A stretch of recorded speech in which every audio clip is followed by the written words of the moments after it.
Oh, Henry. Let's open the black book.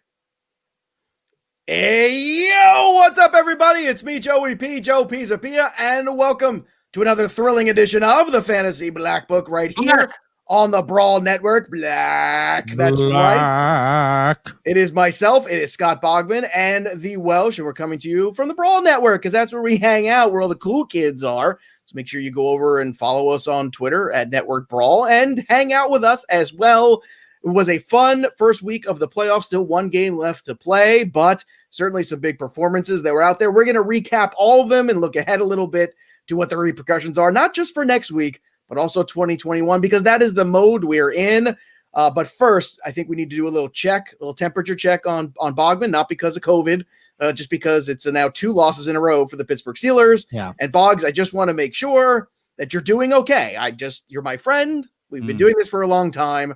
I just want to make sure you're okay to do the rest of the show. You guys know my team still has a better record than both of yours, right? Oh yeah, totally. Combined. Okay. And clinched a spot. So yeah. But not how you want to go into the playoffs. How many wins do they have? You don't want to back in, but you don't want to back in, but they peaked at the wrong time, and the injuries are mounting up. And the Bills are a really good team. They have a real tough test this week on Monday Night Football against the Bengals. If they can't beat the Bengals, they'll probably lose in the very first round, regardless of who they play. But after that, it's the Colts and the Browns. So yeah, I talked to Bogman like right after the game. He was salty. He was not. Yeah, of course I'm salty. Who likes losing? By the way, who likes losing and having to watch it on Fubo TV because NBC still has not agreed with DirecTV? Still? I mean, I still can't get over that you've got DirecTV and you can't watch NBC Sunday Night Football. Like, I understand when these you can't have the Food Network this week because we're now in talks for whatever. Yeah, but I don't watch the Food Network anyway. I'm fat enough. Just give me my damn football, all right? That's all I want. Food Network happens in my friends to borrow their logins to watch it. It's ridiculous. I saw a friend of ours who actually works for NBC complaining online about NBC and that's awesome. Fubo or whatever the hell the network is that's not making it work. It is unbelievable. So much so that DirecTV actually responded to this person. Yeah, every time they get tagged in something, they respond with this cookie cutter. We have asked the Tegna Corporation to give us this channel back, and they refused. And it was our boy Dr. A from Roto-World, and he was all like, "Yeah, I don't have time for all that. You know how much I pay your stupid bill every month? It's at least $200. Just give me my football." That's what everyone is saying right now. It's ridiculous. Well, hopefully it gets worked out before the playoffs. But look, since you're in a sour mood, let's just press on with this game, and let's start with this one. Deontay Johnson leading the league in drops, the 12th drop for him, which I just want to put a little cold water on this because, they don't have a run game. So in lieu of a run game, it is intermediate passes to Deontay Johnson. So he's also getting a lot more looks in a game than most wide receivers typically get in the NFL. So I just want to put that out there first. Second, I think it was a huge mistake to bench him. I get it. I understand the discipline of the Pittsburgh Steelers, but I think it really hurt them in this game. And the last thing I will say about this game before I turn it over to you boys is, Josh Allen had a play there. This is his 6 300-yard passing game of the year. But most importantly to me, there was a moment in this game where you saw the evolution of Josh Allen, and it was on a play that maybe most people wouldn't even have noticed, but there was a third and about 5, I think it was, in about halfway at the field. And he rolls out right after pressure. And Josh Allen of 2 years ago would just run for the first down and run out of bounds. Then if you noticed clearly, Cole Beasley breaks off his route, runs down the sideline. Maybe last year's Josh Allen would have found Cole Beasley for that extra pickup of the first down and a little bit more. But this year's Josh Allen found his tight end in the end zone, a huge mismatch that ended up being a PI, chucked it up there, let the play unfold. Next thing you know, they're down the goal line. That is the evolution of a quarterback, and that is something that I'm taking big time notice of, because although it's not going to show up in the stat line, it's something visually that tells me a lot, boys, about where Josh Allen's at. So Bogman, I'll defer to you here. Your thoughts about the Pittsburgh Steelers-Buffalo game. Well, first of all, I had no idea I was doing this show with Chris Collinsworth. So thank you very much. Here's a guy. Yeah. All right. Chris Collinsworth was riding Josh Allen's jock so hard last night. And look, I understand that, it's just like Tony Romo. Like, Joe, you hate Tony Romo. Well, I think I hate him. I respect him. He's very smart. I don't like that he's a professional broadcaster and he uses the word especially, because especially is not a word. So you may continue now. I feel like Tony Romo is annoying if you're watching your team play. 100%. Tony Romo, he's more annoying if you're watching your team. It's the same way with any announcer, though. You get aggravated by them if you're watching your team because they're pointing out all the good stuff for the other team, especially when your team is getting their heads kicked in like the Steelers were yesterday. Look, Deontay Johnson absolutely should have been dropped. Those 2 passes, there's no excuse. Like last week, I get, Ben was a little bit behind him. That he was rocketing balls that were short. He was putting touch on balls that were deep. It made no sense last week. So I get not benching him then. This week, I mean, those 2 hit him right in his skin. They did. Like, you got to catch those, dude. Like it's ridiculous. That's why they put in James Washington and they scored a touchdown, and that's fine. Look, Josh Allen is great, and he looks way better than he has his first 2 seasons. He's becoming an all-around complete quarterback, MVP candidate this year. Absolutely, completing 70% of his passes. Stunning. Is just insane for a guy like this. I think he never that high at Wyoming, so he's been great. They don't have much of a run game either.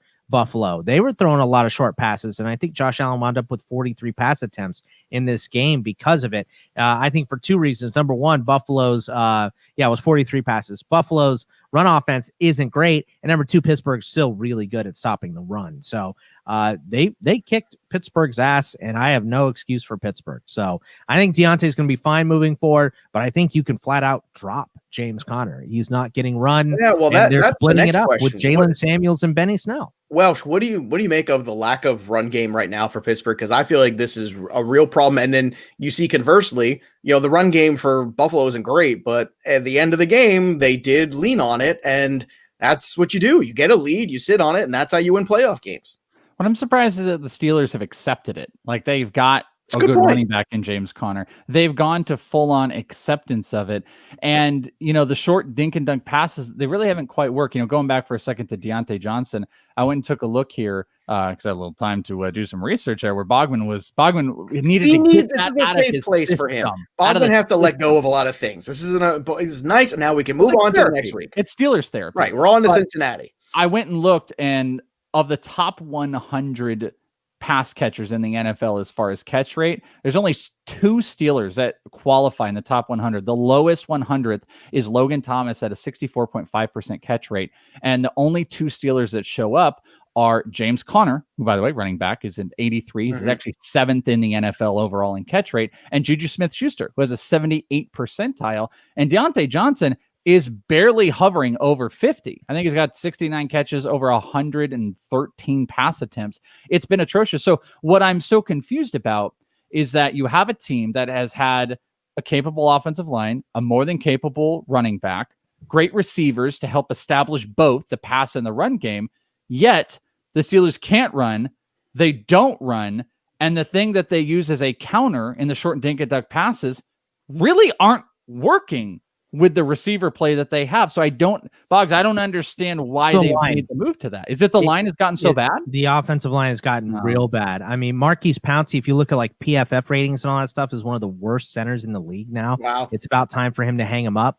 And Ollie Villanueva isn't great, and they've had a ton of injuries. I mean, DeCastro missed a bunch of games at the beginning of the season. He's back in there now, but Filer got hurt last night. They had 8 active offensive linemen for the game last night, and 3 starters got hurt. So they were down to, if one more guy would have got hurt, they would have had a tight end starting at a tackle spot. So you said this last night too. I don't know if you just said it a second ago, but the line has gotten so bad. The game play and calling has changed so much that at this point, if people are playing season-long fantasy, James Conner's a cut because the Steelers are making no effort, by the way, to rectify this situation. This game against Cincinnati could be a nice bounce back. That was my next thing. But they got Cleveland the next week. So right, but you know what? You're always trying to get out of the next week right now if you're in the fantasy playoffs. So I would say, it's a risky start. If you have no options and you hate the waiver wire and he's your flex, okay, I think you could feel okay about it. But I think you're trying to then look at the week ahead, and there's no way you're starting him the following. Would you rather go with him or McKissick?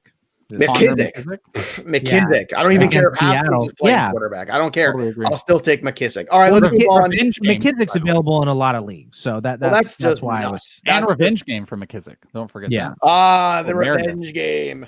All right, let's talk about the revenge of Derrick Henry on the league just for being born. I mean, I just love Derrick Henry so much. Hey, Joe, have you thought about going and swooping up that old tweet at the start of the season from the guy? Just going and, checking your receipts. It's very important to save receipts. Joe got in a little squirmish thing with a guy on Twitter who hated Joe's take on Derrick Henry. Oh, Derrick Henry's going to lead the league. He's going to be good again, blah, blah, blah. And Joe's like, yeah. He's going to be really good. Well, I think it's time to clarify. What happened was it was the bold prediction show. It was the bold prediction show. And what happened was I said on the bold prediction, which this show on Fantasy Pros I was on the year before, I said Derrick Henry's going to lead the league in rushing. And I came on this year and said he's going to go back to back. And the reason why I said it's actually kind of bold is because it's only happened twice in 20 years. And this is where we're approaching, and the guy said, that's ridiculous. Well, he's the favorite. I said, he might be the favorite, but you have to understand, this does not happen very often. And I think we also have to understand something else, that although this was a good win for them to bounce back here against Jacksonville after a bad week, we also have to understand where Derrick Henry is right now historically, because here's a little fun fact. Okay. I got 2 fun facts for you. First fun fact is this is now his 4th game of 200 yards with 2 touchdowns. Now he was in a cluster of guys who had 3. The names in that cluster: Barry Sanders, LaDainian Tomlinson, and Jim Brown. So that's a pretty good company last time I checked in terms of running backs in the NFL. And then the other question I have for you guys, and you could tell me what you think about this, but I mean, right now heading into things, he has a shot at 2,000 yards. He has to average 150 to get 2,000, basically a little over 150. Well, so, probably just 100 yards the next 2 games, and then he plays the Texans. Well, but here's the thing. He's got Detroit, Green Bay, and Houston. Detroit's giving up 132 per game. Green Bay's giving up 110. Houston's giving up 152 on average. I don't think this is impossible. I don't think he's going to get it, but it ain't impossible. Here's the craziest thing, too, is that 1,532 yards. Next closest Welsh is 1,352. Yeah, the only other guy with 1,000 yards is James Robinson at 1,035. He is dominating the league, not just leading. And absolutely dominant. I mean, you literally, it's like you can see my screen. It's literally where I was going to go, because I was going to say, you want to step by step. I mean, Joe, get your wallet out, pull your receipts out, because there are 3 guys that have rushed for 1,000 yards, like Boggs just said: Derrick Henry, Dalvin Cook, James Robinson. And Derrick Henry has 500 more rushing yards than the 3rd best in the league. The 3rd best in the league. So it's not that Derrick Henry is just good. He has 200 more rushing yards than number 2. He is so far beyond anybody, and he has a legit shot at 2,000. I mean, you are far and beyond correct about your take on it, and it looks silly to go back. If you could quote tweet that now and take a look at it, well, the guy saying it wasn't bold. That was the point you were making. It was bold. I think it's a little bold when you consider that it just happens so infrequently. What do these idiots want you to do? Say David Montgomery is going to lead it? No, no, incorrect. How about the correct answer, dummies? Yeah, I mean, you know why? Because people are more concerned with the hot take than the right take. You know, and I think that's something that Boggs and I talk about on the DFS show a lot too, which is, going through and saying, what did I call Derrick Henry this week? I don't know. Chalk to ever chalk. Yeah. And you know what? It was still right. And we had it everywhere. And you know what? I mean, that's the lesson. And by the way, too, AJ Brown, pretty good at football as well. Let's move on and talk about a weird game, because, Kansas City, Miami, you look at the score, you go, it's a close game. And it kind of was at times. And this is so bizarre, because at one point in the 4th quarter, they're up 30-10 in this game, but they did not play well. Kansas City, this was, I would say, not a good outing for them, just generally speaking, yet they were still up by 20. Mahomes had 2 picks in the 1st quarter. Lots of weird things. Gesicki had 30 yards backwards. Yeah, ran 30 yards backwards. This was one of his worst games that I've ever seen Mahomes play, and yet they still won. Welsh, I'm going to ask you this question too. Is Tyree Kill the best weapon in the NFL? Because he has 13 touchdowns now in his career of 40 or more yards. That's pretty unbelievable. That's a good That's way. the most in the NFL, by the way. I'm glad that you put it that way, and you didn't say like best receiver or No, anything like that. I like that you said the best weapon. Yeah, I think so, because I mean, he in proof and point, he was able to rush for a touchdown. It reminds me, like, I mean, I always have to take it back to this, but like as a 49er fan, the 49ers want like Debo to be that. Lots of teams try to emulate. Frankly, the Miami Dolphins were kind of doing it in this game with Lynn Bowden Jr. Everyone wants to have this weaponized player, but Tyree Kill is the mold. He is so explosive. You throw it deep, he's going to catch it. He can run. He can go on the end arounds. You know what? I think so. I think he might be the most And this is funny coming off talking about like Derrick Henry, or, we talked about Christian McCaffrey. The weapon, because, he's able to run the football. He's able to catch the football. He's able to return the football. I mean, I think when Christian McCaffrey's healthy, he might be the most explosive weapon in the NFL. But of active right now, I think Tyree Kill right now is the most explosive weapon. I'm with Welsh. I'm McCaffrey's my guy. Okay. He's a number one weapon. I mean, over 100 catches last year as well. And if they wanted him to, he returned kicks and punts in college. He is very, very good at that. So, but why the hell would you put, why would you tow something with your Ferrari? You can't even put him in the backfield right now. So why would you do that? I know. Yeah, exactly. So not a good idea. Healthy this year at all. So Tyree Kill, I think Tyree Kill is the best fit with Patrick Mahomes of any player in. That's a good way of putting it. That's a really good way of putting it. I think he's the best fit. I don't know that anyone would fit better. I think any player would be great with Patrick Mahomes. He's amazing.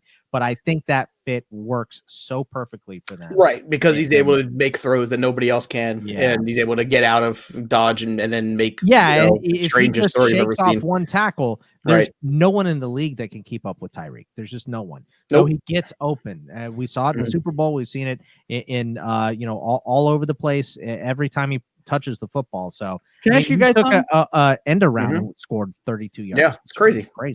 Boggs, you made a great point about Tyree Kill being the best for Patrick Mahomes. Do you think Tyree Kill would be as explosive in any other offense? Or he definitely wouldn't be as good. Well, he was pretty good young in his career with Alex Smith. I mean, he was still there when Smith was there at the very end. You put him in Baltimore and he'd still be really good with Lamar Jackson, but not the same, wouldn't be right? putting up these numbers. What about Russell? What about like Russell or Kyler Murray or something like that? I think any of those athletic quarterbacks, he would be close to it. But I agree with Boggs that I think Mahomes is special and it's a special pairing, and that's great. I mean, that's what you love to see. You love to see those guys get together. Another pairing that I didn't see coming, I don't think anybody did. T.Y. Hilton and Phillip Rivers. Now, luckily, we talked about this at length of DFS show and what kind of role they're on. So, we kind of crushed this game too. I got to say, it was good. So there's some bad things this week, but I mean, geez, this was some pretty good stuff this week. Bogman and I are going to do the victory lap on Tuesday show. I can tell you that. Well, how about the guy that's led the NFL in rushing the last 2 weeks? Well, that's where I'm going to go next. Jonathan Taylor. And I feel like this has all kind of come together at the right time for them guys, because it feels like, Phillip Rivers is dealing with this foot injury. He's going to have surgery on at the end of the year. But Taylor's really emerged. Healthy T.Y. Hilton has opened up things for Taylor and vice versa. And all of a sudden, Indianapolis doesn't just look like a team that says, okay, let's just try our best to win games on defense. Now they look a little bit more complete. And I think that's a little scary for everybody else. T.Y.'s got 4 touchdowns in his last 3 games. They ran for 212 yards collectively and got the defensive coordinator fired in Vegas, which, by the way, can we all say that the Vegas Raiders, again, 2 years in a row, are falling apart at the end? I mean, is that just... Yeah. What's happening here? Like any trip to Vegas, it all falls apart. At the very end, it all falls apart. Nelson Aguilar, I'm going to put down as my vote right now, and I'm not going to change it, for the most unlikely football season in 2020. I can't believe Nelson Aguilar has another touchdown, guys. I just can't believe it, Boggs. He's amazing. He's absolutely amazing. Bogman, I don't remember if, we and I talked about a little bit about this. Like, I don't know why I still go back and forth about, like, do you want to start him every week? He's consistent. He's absolutely consistent. And he's Nelson Aguilar is everything we thought Henry Ruggs was going to be. God. Oh, there's so many things that are, I mean, I just got like a weird chill up my spine when you said that. It's true and it's off-putting and it's just gross. I feel like I shouldn't have been looking at you in the eye when you did that. So I feel like I just saw your vinegar strokes. I don't know. God. Well, I mean, okay, here's a question. Can Henry Ruggs be that guy next year, Welsh? Yeah, I think so. I mean, he's explosive. He's more explosive. I mean, Aguilar just proves that the veteran stance of, a great route runner, understands the playbook. Ruggs seems like a guy, if you just fully understand not just your position, but the rest of the wide receiver positions and have a connection with your quarterback, you can find those openings. That's what Aguilar does. And he has a trusted car. I think Ruggs can be that. He's had some good hands. He's had some big explosive plays. I wouldn't deny that. I think it's more interesting to think like, who is Aguilar next year? Who are we with Nelson Aguilar next season? Are we fully bought in? I mean, we're going to come back. We are going to look at the end of this season and look at his numbers and be like, what? I don't know. I don't know if I could be in on Aguilar, but I can tell you right now, I know enough people will be out that there's a small chance that I'll end up with a few shares just because it'll be my wide receiver 6 or something. Well, I think the next 2 weeks are going to play into what 2021 is going to look like as far as draft value goes for Nelson Aguilar, because if he wins people money, then he's going to be a very popular pick. If he loses people money, he's going to be back to the guy that couldn't catch babies, So, you don't want to be that. You always want to be the guy that catches like Nelson Aguilar. You don't want to be that ever. It was the most Philadelphia, as somebody who lived in Philadelphia for 6 years, that was the most Philadelphia sports moment. Forget the throwing snowballs at Santa Claus stuff and all the other crazy things. Forget all that. That was it. In the middle of a fire and all these things, and he has time to make sure he trolls Nelson Aguilar. That was just quintessential, amazing Philadelphia. And speaking of Philadelphia, we come back. A quarterback just made his debut. 2 Russian quarterbacks. Which one got the better of who or whom? I'm not sure which one it is, but we'll figure it out when we come back right here on the Black Book. All right, welcome back, everybody. Fantasy Black Book. And look, fantasy football season has been here for some time. We're in the playoffs, but due to quarantine, it's very possible that you might have Scott Bogman's haircut possibly in your pants. And that's why you need Manscaped. That's right. Manscaped is one of our official sponsors here. Get 20% off and free shipping with the code BRAWL at manscaped.com. Again, that's manscaped.com. That's 20% off free shipping at manscaped.com with the code BRAWL. And I'll tell you what, boys, I mean, what a nice little stocking stuffer, right? You get a little Manscaped kit for him, for him, because it's Manscaped. I wasn't going to say for her, but anybody who's hairy in your life, I think, could use the little Manscaped. Hey, listen, we've got a Christmas special coming up on ITL. It's called Deck Our Balls. So there'd be no better reason than have a Manscaped. Let's get some shavers over to us so we can, clean those balls. Hair is amazing, by the way. I'm so jealous of your hair. You think it looks crazy here. I can't know. If that is if on top is an indication, look, if that's the drapes, I don't want to see the carpet. Boy, all right, that is a gross read right there. All right, let's move on here. New Orleans falls on the road to the Philadelphia Eagles and Jalen Hurts. Now, Jalen Hurts, look, I mean, it wasn't perfect, but 106 yards rushing. That's nice from a fantasy perspective. More like Jalen felt good. Well, he's always Jalen is supremely confident in Jalen. And I always found that about him in college too, which is why I think that, ultimately he is going to have some life and some run in the NFL, no pun intended. But he is only the second quarterback since 1950 to have 100 yards rushing in his debut. The other one was Lamar 2 years ago. So it's kind of uncharted territory. But to me, the story, we'll get to the New Orleans shortcomings in a second. But to me, the story is Miles Sanders getting 50% more of a workload than he got last week and the week before, and it results in an 82-yard score. I mean, Welsh, we've been saying this for weeks. You can't give him 5 carries and 10 carries. You got to give him 15-plus touches in a game, and if you do, just like last year, good things are going to happen. But you also need to keep a defense on its heels, and that's something that Jalen Hurts was doing differently than what Wentz can do, because Wentz, out of the pocket, like here's what defenses know. Wentz, get the ball, 2-step drop, bad pass. That's what's going to happen every time. Jalen Hurts, though, 18 carries. He had 4 more carries than Miles Sanders in this one. So not only was he able to he wasn't fantastic. He was 17 of 30 in this game. Didn't throw for a whole bunch of yards. But not only was he able to show some efficiency and show some veteranness for a guy that's, been with this team for a while, but he was also able to keep the defenses on their heels. Did you say veteranness? Did it just make up a word? I don't know what I said. Veteran. Veteranness. Yeah, veteranness. I love when you haven't made up a word in a long time on the show. Yeah. Well, I usually just get words wrong and don't even and sometimes I make them up. But I was actually I was thinking about it, and I'm thinking, did he say veteranness? Because I like that, and we're going to use it now. We can use it. We can absolutely use it. Yeah. There was a veteranness, trustable, like the Trustables. Remember the Trustables? Exactly. I love the Trustables. Hurts opened up similar to like what Kyler Murray's done when the defense has got to be worried about not only the guy running, but efficiently running. He went over 100 yards, 18 carries. It keeps everybody all over the field, and it doesn't let them focus on one thing. And that's what Hurts was able to do better. And that's what made Miles Sanders more efficient, because he's a big explosive playmaker, and teams could just stack the box and the offensive line wouldn't break. But now they can run option. There's so much that they can do. If Hurts can continue where he's at, I think it's a great sign for Miles Sanders. Horrible sign for any receivers. Maybe the tight ends, maybe Goddard can still be good. I don't trust anybody else, but Sanders a plus. And I think Jalen Hurts, I was bringing this up, I'm excited to get later in the week, but I think there's a legitimate conversation that you might be able to put Jalen Hurts out there as like a QB1 in standard leagues. And maybe DFS guys are also going to be looking at him with those rushing numbers. I thought about it this week and I went, yeah, you know what? I'm not going to do it. And also because, I felt really good about Rivers giving me, 20 points, and he did. So I was like, I just feel good about the floor here. I just didn't want to bottom out, but there's definitely something to think about. Now on the flip side of this game, Boggs, Taysom Hill is holding the ball too long in the pocket. I think that's the real problem. You also worry about, can he get you back into games when you're behind? But I think even more to the point, the biggest problem I have, 10 fumbles, 5 lost fumbles. You can't win football games, turn the ball over at that kind of rate. Yeah, ask Trubisky. He knows all about that. Ask Daniel Jones. He knows all about fumbling the ball. You can't win games like that. Look, I like Taysom Hill. He's not an NFL starting caliber quarterback. He's just not. He's a good backup.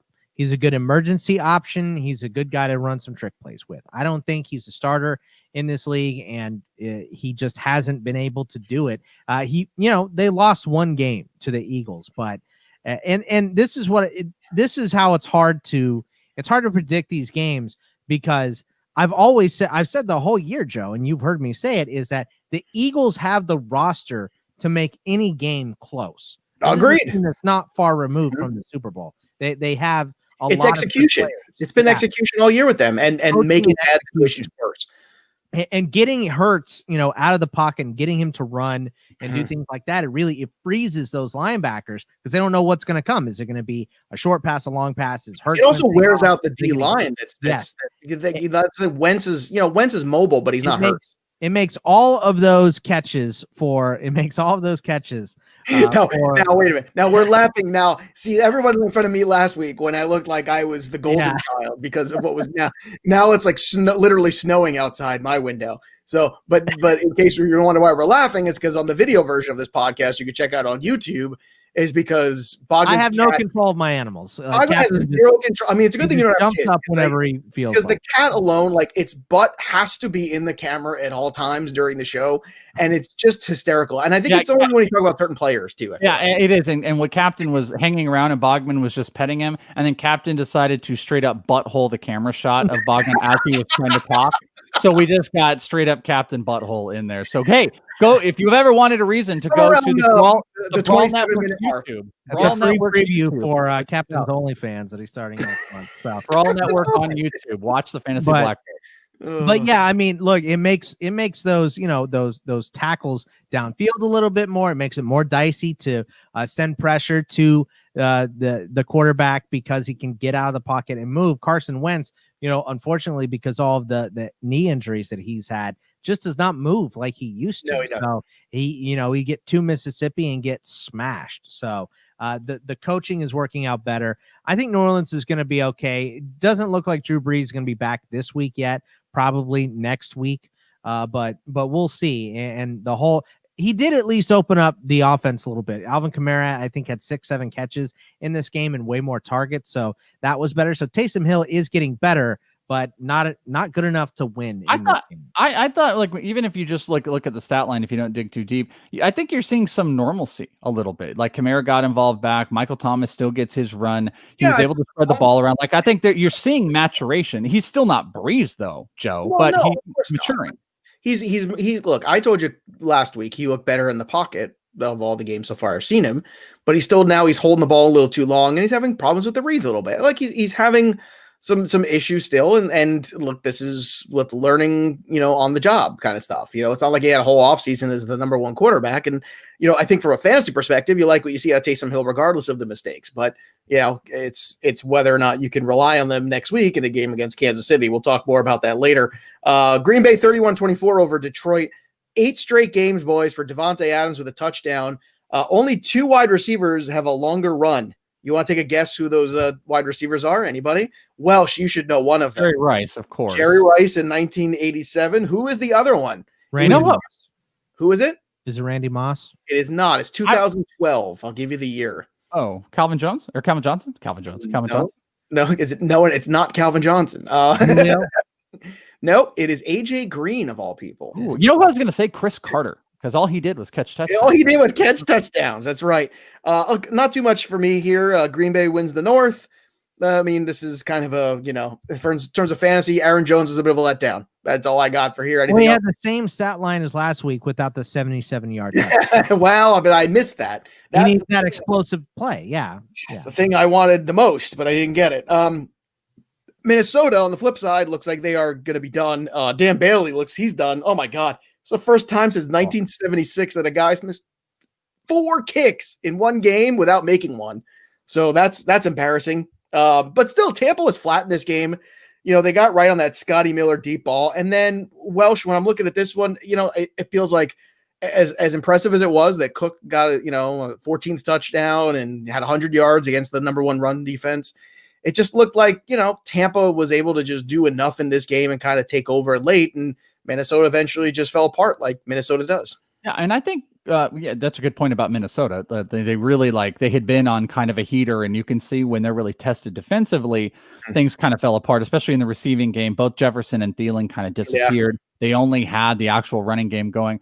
Tampa Bay, this to me is kind of like showing why they are as dangerous as they are, even though I think it's kind of a duddy game. You're kind of saying they kind of halted back, but look at they can pull together these wins. I mean, Minnesota had a lot of momentum going because they're good defensively and they've got so many pieces to rely on. They finally just committed to Ronald Jones. Leonard Fournette was inactive in this game. I think he's cut. I think he's going to get cut.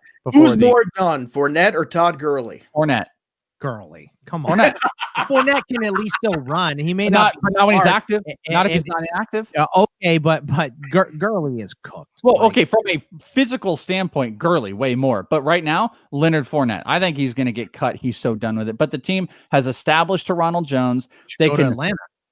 Whatever. They can go through to multiple different receivers, and they were able to pull together a win when they were offensively stunted, I think, across the board because their defense is so good. I just think Tampa Bay has a decent shot to pick up momentum going into the playoffs and be a major problem. And for fantasy people, I think the biggest plus here is Ronald Jones is the guy the rest of the way through, if there were any questions in anyone's mind. He didn't get 20 carries. We got 18. And guess what? They got a W. I went on my rant about this where every time he's got 100 yards, they have a W. It's not an accident. It's what you have to do. So you can get him 20 carries, you got him 18, and you got a W. No kidding. Let's move on here. Denver 32-27. What happened? Drew Lock's throwing the football? What's going on here? I'll say this. One of these quiet little there's 2 wide receivers here, rookies, because this is the wide receiver rookie class that just continues to keep on giving. There's 2 guys. One of them we'll get to later on, but this one right here, KJ Hamler, another guy who's having a really good finish to the season. He's the guy that I like coming into the year. I am fascinated, Bogman, what this team could be with another quarterback or with another system or all of the above. And I just look at Judy, I look at Hamler, I look at Patrick, I look at Fant, and I go, you could turn this around very quickly. The defense is pretty good. So is Hamler kind of impressing you too? Because I feel like this is one of those dudes in PPR leagues next year that I think could be like a sneaky good late pickup. Yeah, Hamler's great. The only reason that I was concerned about Hamler coming into the season is because, Cortland Sutton, who's going to be back next year. Oh, I even forgot about Sutton. Yeah. What an embarrassment of riches they are. And Jerry Jeudy, who was obviously their first-round pick, much to the Welsh chagrin, and they have Noah Fant, and Tim Patrick is a nice vet there. So I was like, well, when is Hamler going to see the field? Well, they had enough injuries. Everyone's been banged up so far this year to where Hamler has gotten on the field and has proven himself. So, you're right. They have an embarrassment of riches there. The one thing, even at the running back position, they had Phillip Lindsay and they signed Melvin Gordon. So the one thing that's missing is the quarterback. Drew Lock will have flashes. He'll have a nice game like this against an inferior opponent in Carolina as far as the defense goes, and he'll throw 4 touchdowns. And I think that the problem is that Elway really likes Lock. So I think he's the quarterback next year as well. So I think you're going to see more of the same. It's going to be Cortland Sutton is the guy. The running backs are going to be split up. Noah Fant's going to have a good game every once in a while. Hopefully Jerry Jeudy or KJ Hamler, one of them emerges and becomes a consistent target for us. But I don't know. With Drew Lock, it's dicey. I don't think he should be the quarterback moving forward, but I think Elway's going to keep him. Well, we'll see what happens on that front. Let's move on to the other game and the other wide receiver that I wanted to mention, and it's Brandon Nyuk in this 49ers game where the Washington defense was everybody that we thought they were, and they were great, and they had, let's see, how good were they? They had 2 touchdowns, 4 sacks, an interception, 2 fumble recoveries. That's a pretty good day. And a partridge under a pear tree. Weren't you just going to compliment a Niner and then you talk about the Washington defense? I wanted to get that out of the way, and the Washington gets a victory, and now they're standing in first place. But Ayuk, Debo hurt again, but Ayuk's put together really few games here now in a row, Welsh, where I think you feel really good about him going into next year. And on the flip side, too, I hate to do this, but like Debo's getting to that point to me where he is undraftable. Like I'm getting to that point, and I hate it. I don't like it, but I feel like it's probably for the best. I think you're going to need to next year for that. Like Debo's a very explosive, like I said, Anquan Bolden-like player, but the injuries mounting up are a problem. Ayuk is a whole nother ball game. Like he has just, it's so funny in an offense that is not built around, major passing. Ayuk, they have found ways to just get the ball in his hands. And the 49ers live off of yak. We've talked about that. I don't have the numbers in front of me. I would guess on air yards, the 49ers are at the dead bottom of the league because they live off of yak. And Ayuk was targeted. The who?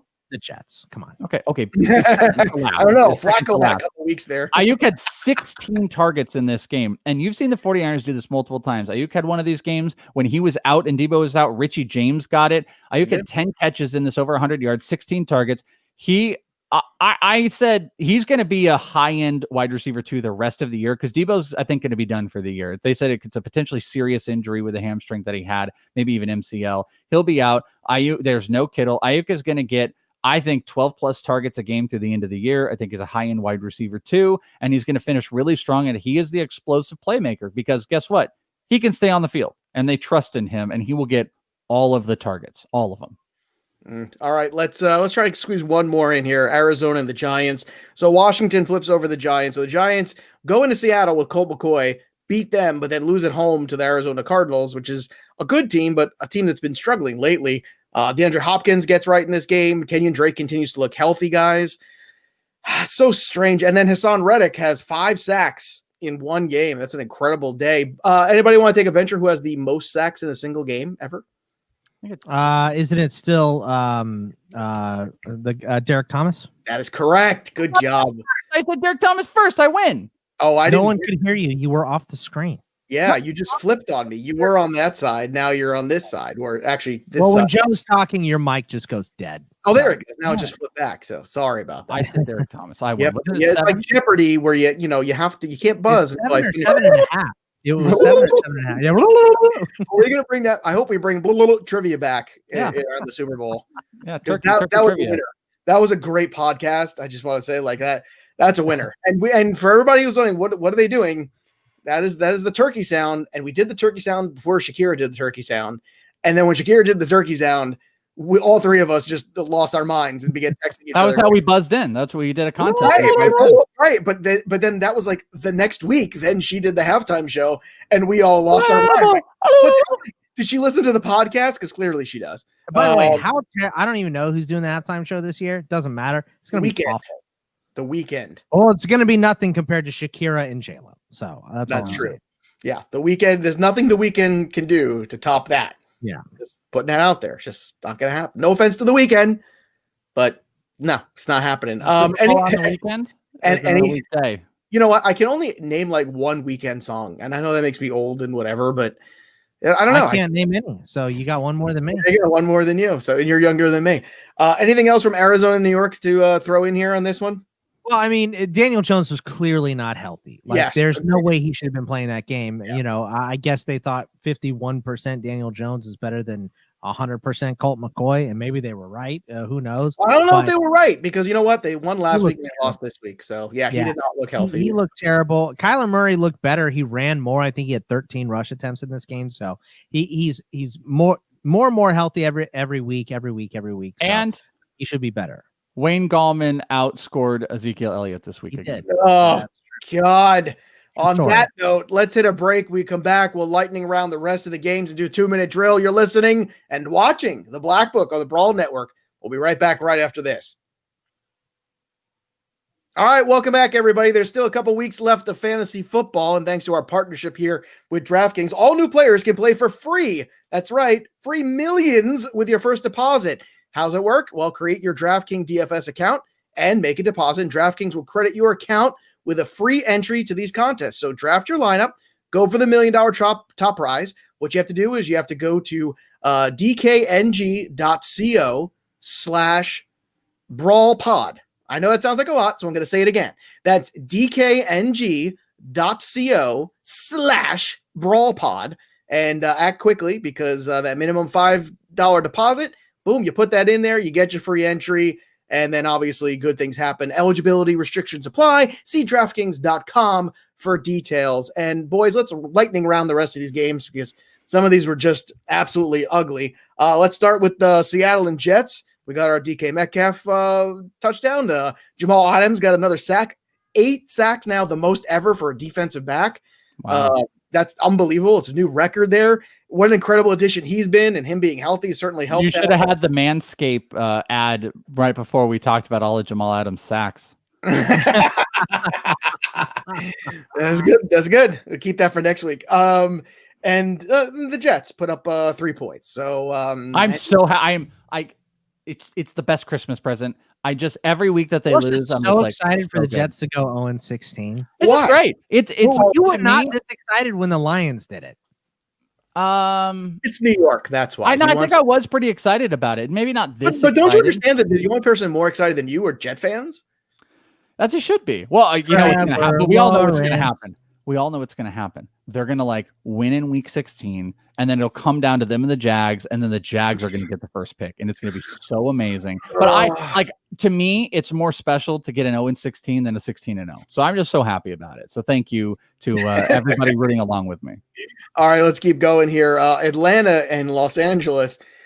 Look, the Chargers were able to eke this one out. Eckler, good game for him. Keenan Allen, nice spot there. But this was the game that nobody wanted to win, Bugs. They just kept us no, you take. Who can choke it more? Is it Atlanta or the Chargers? I watched my mother and grandmother when I was a kid argue over a check at the diner. It was just no, I got it. No, I don't want, you got the last. Oh God, just can we just leave? Pay it so we can get leave. I mean, as a video game in the vestibule, I want to play. We're arguing about the stupid check. I want to play that game where the little bar goes and the little, the ball breaks the bricks. No, not Pong. What's the name of that? Breakout. That's the game. Yeah. It was a simpler time. I don't know. So, you know what I'm talking about. I don't think I do, Joe. I think I have a little Atari stick. That's Atari. Hold on a second. The game was, it was like a bar and the ball, and then you would break the bricks, and then little things would fall, and you would shoot it. Don't pretend like you don't know. I'm so cool. I have no idea what the name of that is. I never would have pulled it in my life. That's like a dumb computer game.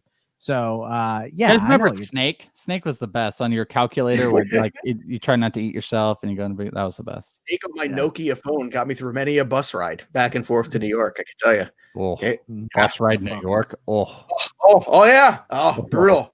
Anyway, the only thing more brutal than that is watching this Falcons game. So Calvin Ridley was good. That's my only takeaway for the Falcons. Russell Gage was good, though. Got an arm.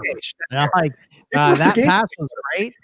He also caught 5 balls for 83 yards. He looked great, and Todd Gurley looks like a corpse. So, do you think that Jones is back next year? And do you think somebody comes in and just wipes the slate clean, kind of no Gurley, no Jones? Let's get Gage and Ridley and get younger and get somebody on the defense who wants to actually tackle somebody. Maybe that could be a strategy. Yeah, we thought Raheem Morris had a firm grip on this job moving forward. But the last 2 weeks, I think maybe he's losing that grip on this job. So I think if someone comes in, it's going to be a teardown. It's going to be, Matt Ryan maybe gets flipped. It's going to be Calvin Ridley stays. Some of those young pieces on defense, the defense and the offensive line stay. Everybody else can get traded and go or released, something. So I think this is the time for Atlanta to rebuild. So we'll see. All right, Andy Dalton went back to Cincinnati, but no one was there to cheer him. Oh, poor Ginger Andy Dalton. He didn't get his revenge moment, but they did get a W here, 30-7. And you're right, Welsh. It was pretty. Ezekiel Elliott, boy, talk about depressing. Like, is he a top 5 pick for you in any fashion next year, even with Dak? I can't see how you get there. I can't get how you do it. I mean, you're gonna have CMC, Derrick Henry, Alvin Kamara, Alvin Cook, Nick Chubb, Deontay Adams, Saquon. Yeah. I almost rather take unknown Saquon than the, oh my God, I hate what I saw last year, Ezekiel Elliott. I know that sounds crazy. I mean, I'm still right after those guys, though. Like, I'm not moving him that much further. Would you take him over Chubb? Because I wouldn't. I think that's the line. I would take Chubb. Chubb looks good. Give me some Chubb. That's what I want. On some Chubb. Here's another one here. Let's do the Houston Texans getting throttled by the Bears, and a great spot here for Trubisky and company. And who was right about that, Joe? You were absolutely right. I can't believe that narrative played itself out, but it did, at least for a day. Robinson was great. By the way, when I saw Trubisky have 3 touchdowns, I was like, God, Monday's gonna suck. It sucks. Yeah. And David Montgomery, this is 3 straight games. Now we've been on this. Is this finally the reckoning for David Montgomery? Like, we're starting to say, okay, when Trubisky's the offense look better with Trubisky. Nick Foles sucks.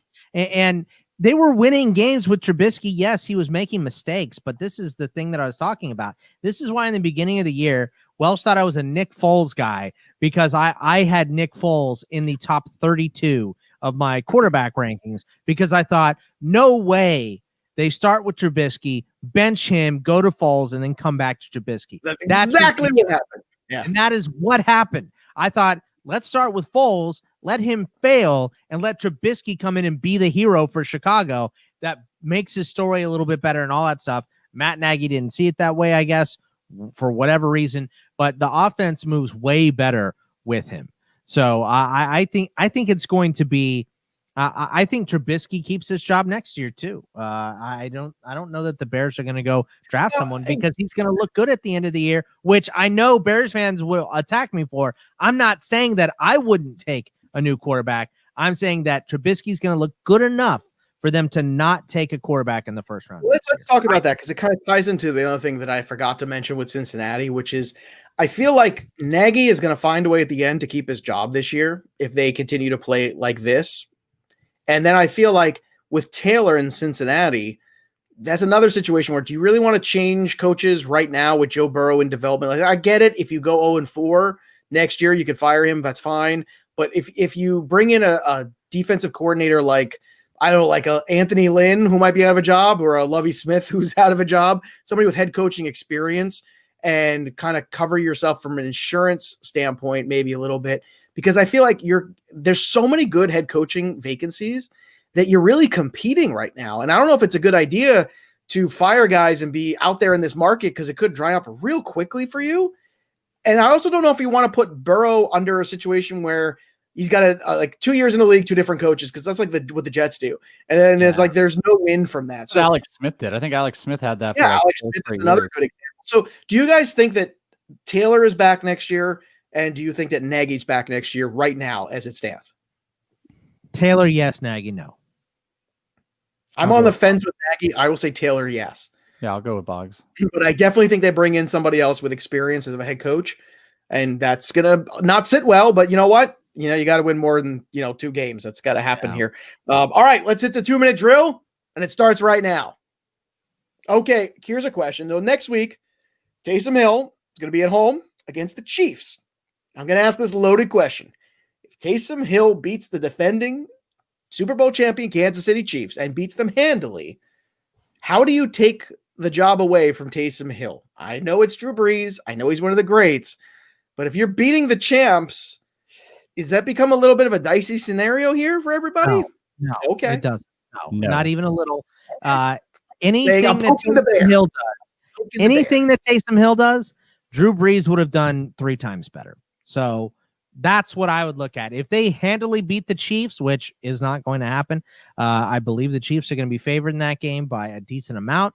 So, and I haven't looked at the line at all yet, so I don't know what it is. But I would think the line is 3 on the Chiefs side. I don't think you don't think it's going to be more. Maybe I don't know. The Chiefs haven't played well the last 2 weeks. I mean, maybe they played like crap and they still beat a good Miami team, and New Orleans played like crap and they lost to Philly. So what do you think? It's on the road. It's 5.